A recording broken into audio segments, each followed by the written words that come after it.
Hi, this is Dan Sussman, and today we're going to be talking a little bit about modals. Modals is a word that perhaps you've heard when we talk about English grammar, but you may not know exactly what we're talking about. It's really a fairly simple concept, but a little confusing unless you see some examples. So let's get into it.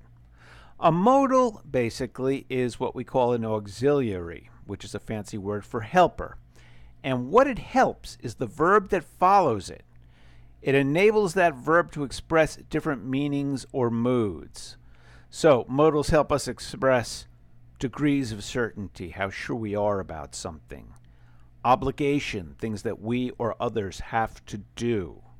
We use modals coupled with verbs to give advice or express opinions. And if you look up on the first bullet point there, you'll see that some typical modals that we use all the time: could, ought to, should, must, have to, can, might, may. These are typical modals. So let's see how they're used with some examples. I mentioned that modals help us express a degree of certainty. I hear a ringing in my house. I'm pretty sure I know what it is. What's that noise? It must be the phone. The modal there is must. When I couple it with the verb be, it tells anybody listening rather, that I am just about 100% sure of what it is. Suppose I did not know what that ringing was. I could say it might be the phone, it could be the phone, it may be the phone. Use of the words, the modals, might, may, or could modify the main verb be. It tells you I'm not nearly as certain. So again, here we have modals, and they are helping temper or change that main verb. They're giving it some help so you better understand what I'm trying to express.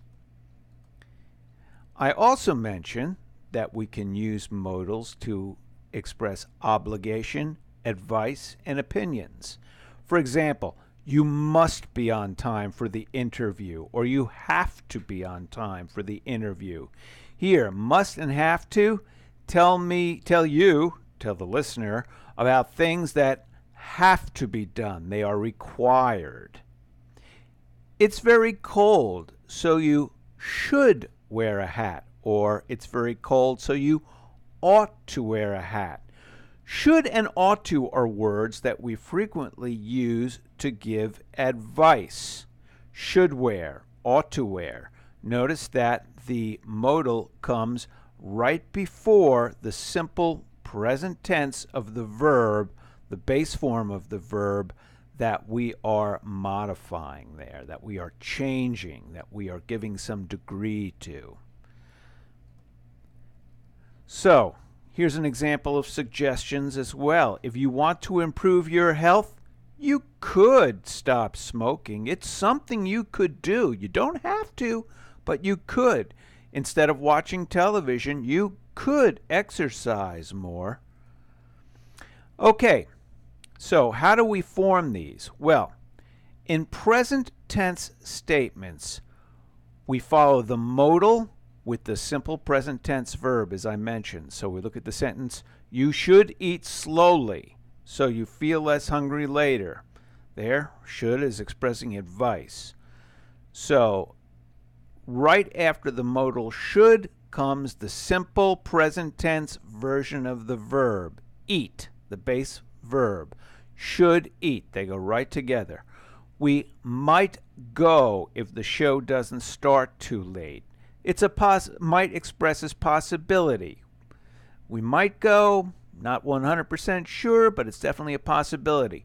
The word might, the modal, comes right before the verb go. And again, it's the base form of the verb.